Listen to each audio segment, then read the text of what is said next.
ఖమ్మం జిల్లా నేలకొండపల్లి మండల కేంద్రంతో పాటుగా తిరుమలేపాలెం తండ మరియు కొత్త Kothur Nelakondapalli town central lighting కోసం స్తంభాలేసి 8 నెలలు పూర్తయినది. అయినా ఇవాల్టికి లైటింగ్ ఓపెన్ కాకుండా రాత్రిపూట ప్రజలు ఇబ్బంది పడుతున్నారు. సెంట్రల్ లైటింగ్ స్తంభాలను బ్యానర్లు, ఫ్లెక్సీలు కట్టుకోవడానికి తప్ప మరే రకంగా ఉపయోగం లేదు. దసరా నవరాత్రుల సందర్భంగా అయినా లైట్లు వెలిగేటట్టు చూడాలని, ప్రజలు ఇబ్బందులు తీర్చగలరని పసుమర్తి శ్రీనివాసరావు ఎండి వాజిద్ కోరుతున్నారు. మరి నేలకొండపల్లి సెంటర్లో ఈ ప్రజాపాలనతో ప్రజలందరికీ వెలుగు వస్తుందని చెప్పారు. వచ్చి 9 నెలలు అవుతుంది. కానీ ఈ స్ట్రీట్ లైట్లు వెలక్క ప్రజలు చీకట్లో ఉంటున్నారు. ఎప్పుడు మరి లైట్లు వెలుగుతాయో, మరి ప్రజలకు ఎప్పుడు ఈ చీకట్ల నుంచి విముక్తి కలుగుతుందో తెలవట్లేదు. కేవలం ఫ్లెక్సీలు కట్టుకోవడానికి, బ్యానర్లు కట్టుకోవడానికి వాటికి మాత్రమే ఈ పోల్స్ అనేది ఉపయోగపడుతున్నాయి. ఇది తొందరగా అందుబాటులో తేవాలని కోరుతున్నాం.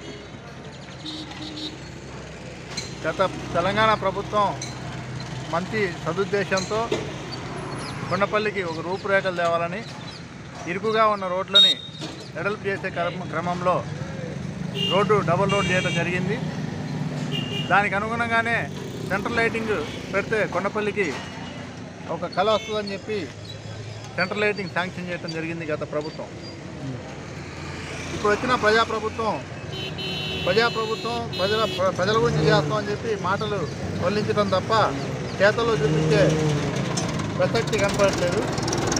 ఈ సెంట్రల్ లైటింగ్ పోల్స్ కూడా అమర్చి దాదాపు 4 నెలలు అవుతుంది.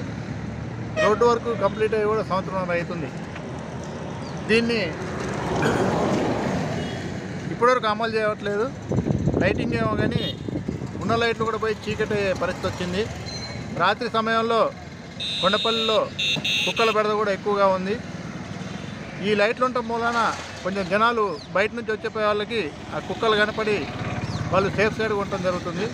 ఈ చీకట్లో వాళ్ళు కూడా నానా ఇబ్బందులు గురవుతున్నారు. దయచేసి ఎంత త్వరగా వీలైతే అంత త్వరగా సెంట్రల్ లైటింగ్ని దసరా ఉత్సవానికంటే ముందు ప్రతిష్ఠించాలని మీ అందరికీ కోరుకుంటున్నాను. Thank you.